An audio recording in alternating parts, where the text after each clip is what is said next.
How's it going, everybody? I'm Jeff Slakey, and it's time for another set of candidate conversations. And I am here at Nita's talking with George Blush, who's running for the City of Shelton Council position number 1. How are you, George? I'm awesome, Jeff. How about you? It's good to see you. I'm well. Thank you very much. We've had these conversations for a few years now. Yes, sir. And you have been in the community here at Nita's for 5 years or so. Yes, sir. And I know that you have run for various offices. You've seen a lot of things change. So let's talk about this position in the city of Shelton right now. What are you looking at?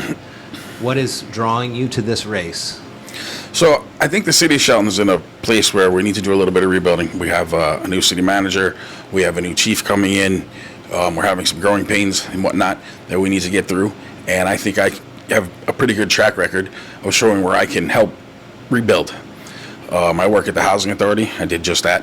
I was able to come into there to an organization that was in pretty rough shape. And even during COVID, we were able to pull off miracles. And, you know, we got the places cleaned up. Just the places right behind the City of Shelton's Civic Center is the Goldsboro Apartments. That one right there was a nightmare with overdoses and different things that were going on there. We went in there, we set a standard and a precedence, and we cleaned it up. And now we have kids running around over there blowing bubbles. The playground's for kids again. And, you know, dogs are running around. Everybody's having a good time over there like it was supposed to be. And people have pride in their home. And when they see things that they don't like, they're quick to speak up about it because we made it that way. And they're grateful for what we did. And I think I can bring that to the city. So when it comes to those types of opportunities for folks to outreach, how does that get back to you in the Housing Authority? And then what do you do to take those steps and move forward? Because I would imagine, and I've heard you speak about this before, housing is a huge issue in our community across the whole county, but here in Shelton specifically.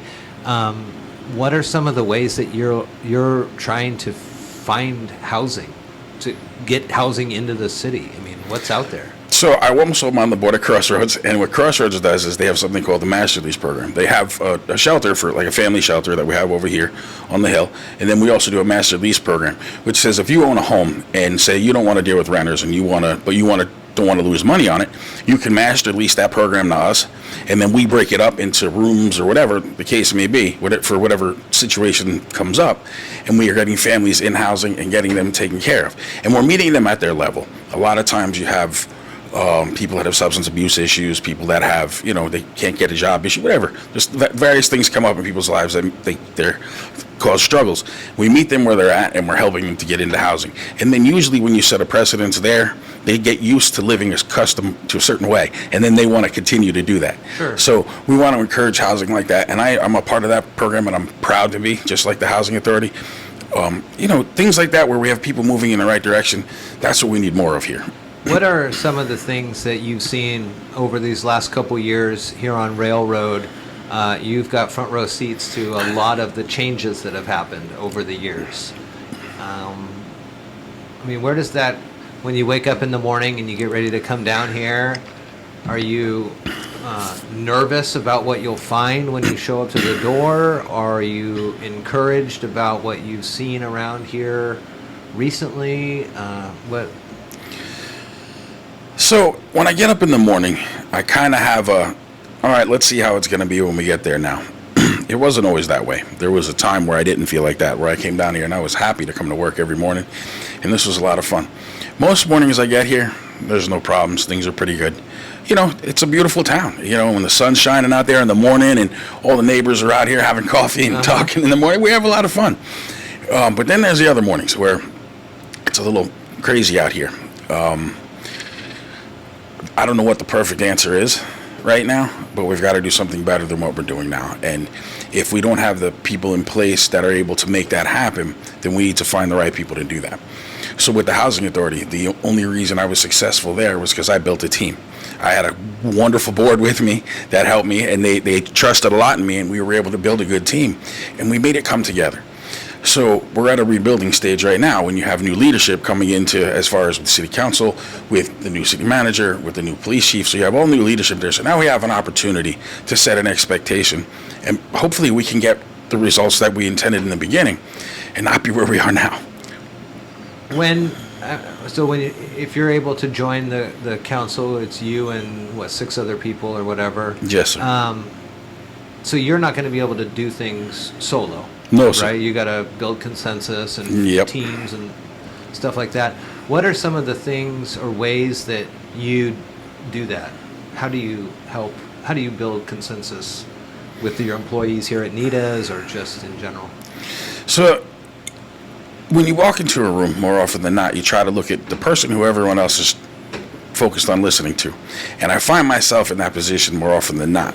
So someone once said to me, a good friend of mine who is in politics, he says, if you want to find good leaders, look for who people are following. And I usually find myself in the places where I am kind of put in a leadership role unintentionally. Like, I don't go there looking for it. And when I do, it winds up working out. And I've done well like that. And I have a lot of wonderful supporters around me, a lot of wonderful people that come up to me all the time and thank me for different things that I don't even remember doing sometimes. And it's a blessing, and I love that I'm able to do that.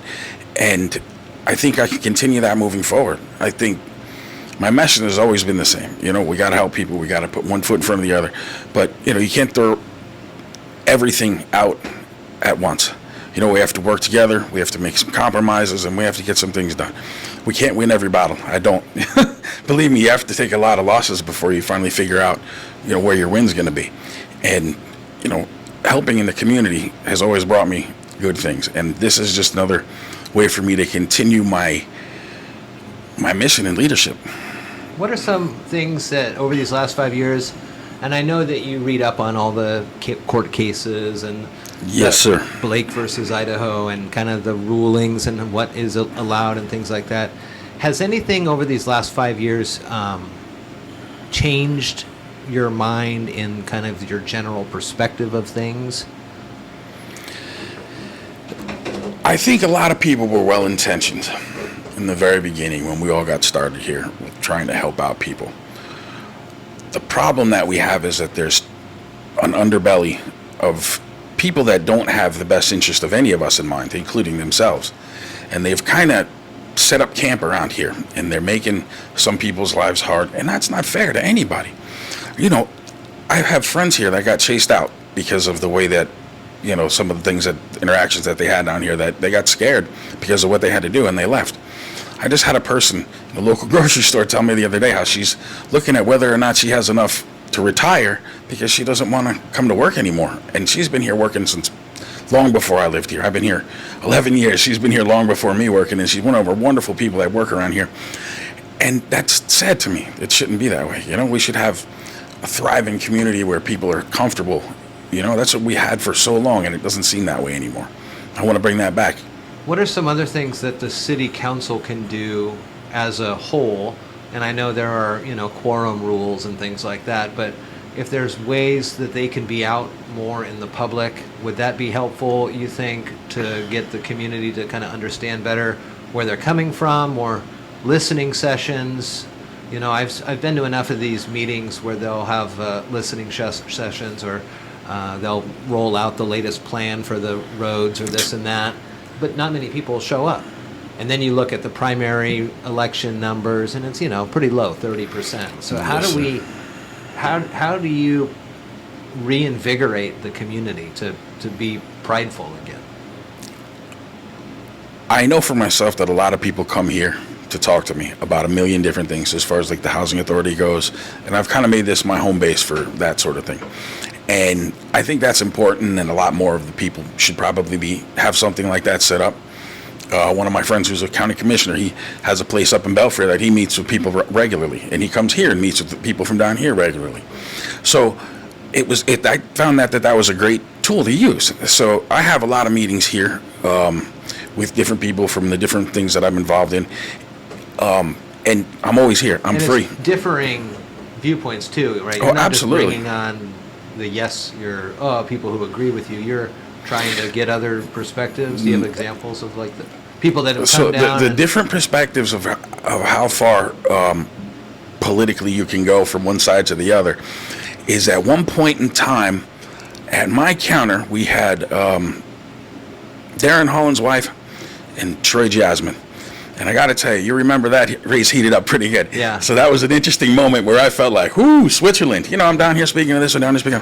And then on the other side, you know, we've had Dan Griffey comes down here. He's been in here to eat, and so is Patty McGuire. So two completely different perspectives, and I have a lot of wonderful conversations with all of them.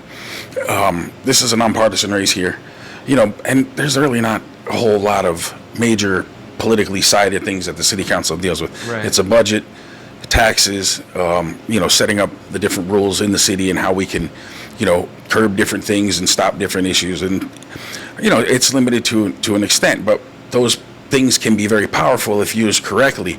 And and setting a precedence is so important. And I learned that with the housing authority. If we tell people, hey, look, we don't accept, you leaving garbage all over the place, they stop throwing garbage all over the place. And it worked out. So it's just nudging people along. We don't have to be mean. We don't have to be angry. We can just walk in and go, hey, look, this is how we're going to do things here, and this is what we want from you. What do you think led us to that? You hear about that a lot, I think, of, it's usually framed around kids in school and how they move on no matter what, grade to grade to grade, regardless of if they were aptitude was there and things like that. People used to talk about the participation trophies and things like that, but it seems like there's just the apathy is out there, and it seems like it's hard to get folks invested. And that's what it is. If you give somebody too much, they have no desire to work. When I was a little kid, we didn't have a whole lot. I lived in a kind of a marginalized place, and it was a little tough growing up. My mom was a nurse. She worked a lot of hours. I didn't see her much. We didn't have cell phones and Google and all this good stuff back then. So, I had to learn how to go be self-sufficient. 10 years old, I could get a paper route, and that was the first thing I did. And I used to drive my bike around, and there was a bunch of different gas stations in my neighborhood that I could go, and the guys would pay me to go bring them lunch and that sort of thing, and they'd buy me lunch too. So, I learned at a young age the importance of getting up and going and getting something done. So to this day, I'm still up crack of dawn. I got to get to work, Yeah. And I always just had that built in me from a kid. My grandparents came from Cuba, and they worked. They started with nothing in the Bronx. They had a little shack of an apartment with, nothing. And my grandfather wound up passing away comfortably. He worked hard, and he achieved the American dream because that's what he came here to do. And he told me, well, anybody tell you what you can or can't do? You're your own man. Get up there and do it. And it's funny because when I lived in the city, I kind of got caught up in a city kind of doldrums. And when I got out of there and I came here, I realized, wow, I really can be anything I want to be. I can do whatever I want to do. I got involved in the food bank. That was something, I'd never been to a food bank. I knew that there was one. I knew where they were. But I'd never been to one because it wasn't something that it was ever a part of my life. When I started my volunteer mission, I sent a couple of emails out, and the food bank sent me a schedule. It said, be here Wednesday at this time. I'm like, yes, ma'am. And I showed up there, and it wound up that I became security there. And I helped reshape to what we have now, which is a big, beautiful, like grocery store looking thing from a little hole in the wall that we had in the beginning. I helped the start of that. I didn't create all that. It's completely Rebecca. But I helped her get it in the right direction, and it went its way. And then when they started over there, I came here. And this was an old institution that was about to go away. We came in and we brought life back to it. People love coming in here. I have people that have been coming in here since before I was born.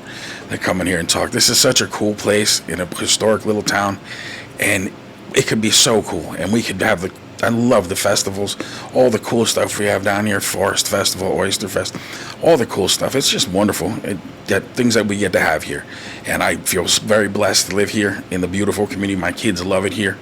My son is a boxer. He runs up and down Pioneer Hill, 7 miles a day. People always tell me, I see your boy running, and we encourage them to be better and be champions and be great at everything you do. And as I hope everybody would encourage their kids to do, I think our city is at a point where we're about to get a lot better.